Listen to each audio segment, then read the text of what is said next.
So, sooner rather than later, it seems we will be getting our first look at the Star Wars galaxy after the rise of Skywalker. And to be honest, this is sooner than I expected. But Penguin Random House has put out the official synopsis for an upcoming Star Wars novel, Star Wars The Last Order, which will be releasing October 21st, 2025. And this seems to be sort of like Star Wars canon's version of the true Sepultura. I'll just read the description. Following the end of Star Wars The Rise of Skywalker, the Resistance rescues a ship full of young passengers who had been kidnapped by the First Order. As Finn and Janice set out to find the First Order officer responsible before he can endanger any more children, the two former stormtroopers must wrestle with their own complicated pasts as soldiers of the oppressive regime. So I say this is like the true Sepultura not because there are some plot similarities there really don't appear to be, but rather because it seems like this could be taking place days, if not hours, after the end of episode 9. And I will admit, I sort of have mixed feelings about this novel. Not because I think it's going to be bad or anything, but just because I want to keep my expectations in line, and I think you should as well. While the idea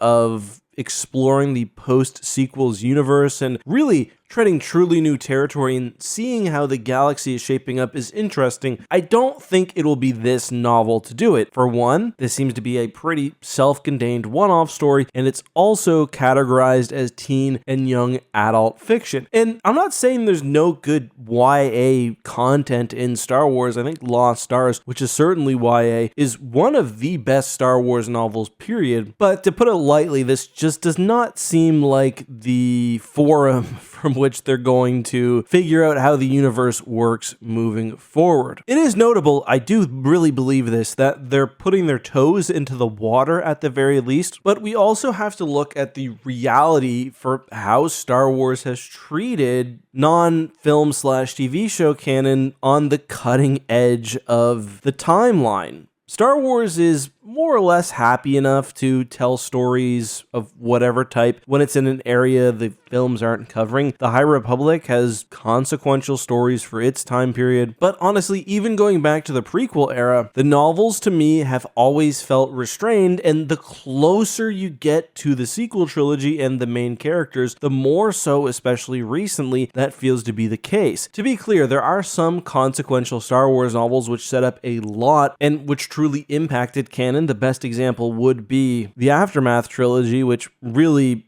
established the new canon EU. But especially in recent years, they've truly been in a holding pattern. We had, for example, Resistance Reborn, which was meant to be a tie-in novel with The Rise of Skywalker, but it was pretty clear to me that the author had been only given the most basic outline, so they were really limited in the degree to which they could actually make something, again, I keep using this word, consequential. Another example would be Shadows of the Sith. This is a novel that I know a lot of people, a lot of canon novel enjoyers quite liked. I thought it was, pretty mid-tier. I think I gave it a B or a C on TapCaf, but again, it tells a story which manages to be almost totally self-contained. That alone's not a bad idea, but I'm not going into any novel with the expectation that I'm going to get anything beyond a contained story that I may or may not enjoy. Some of my favorite Legends novels are also like this. The Medstar duology, it doesn't impact the universe outside its four walls, but the writing is top-notch, and that's the same, really, of Lost Stars and many other pieces of media. But again, I think it's truly about keeping your expectations in line, and we've got to go back to a discussion which has been raging between sequel and Legends fans since, Legends started to be called Legends and the canon split, and that's regarding tiered continuity. There's the idea that Star Wars Legends was completely different from how canon now operates because there were very clear tiers of continuity, i.e., things George Lucas directly worked on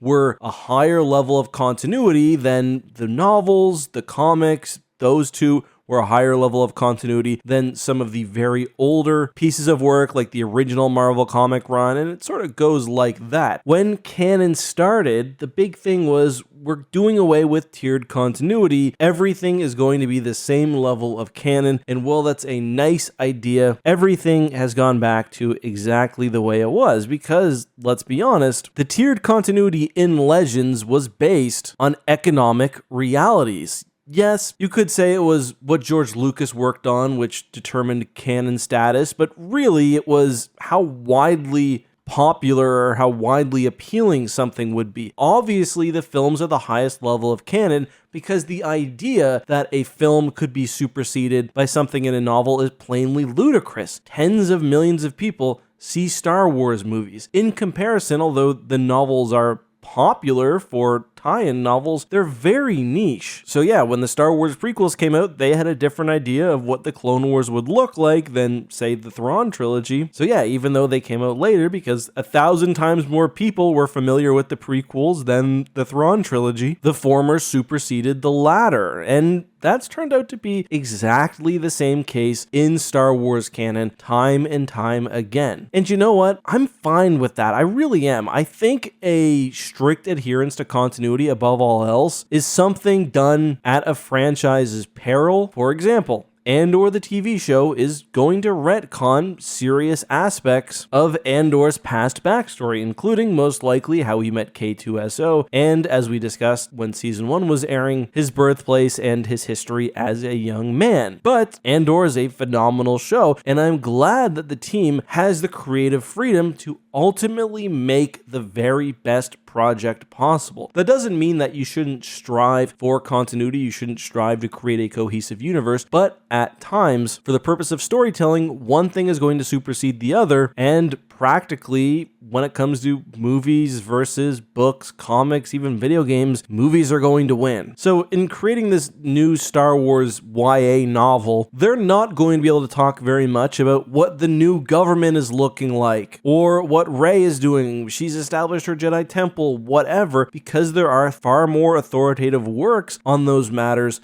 coming. And well, they could just practically say, whatever, maybe they will change things, let's tell a fun story now, and maybe I would even appreciate that. For one, the fact that it is the first post The Rise of Skywalker material will really add extra attention, and two, that's just generally not been their process. They want to avoid contradictions, as has always been the case, and that means we're ultimately probably going to get a pretty boring character-centered story, at least boring based on what I'm looking for. So yeah, those are my thoughts. I'm not trying to be too negative, I'm just trying to be realistic. Let me know your thoughts down below.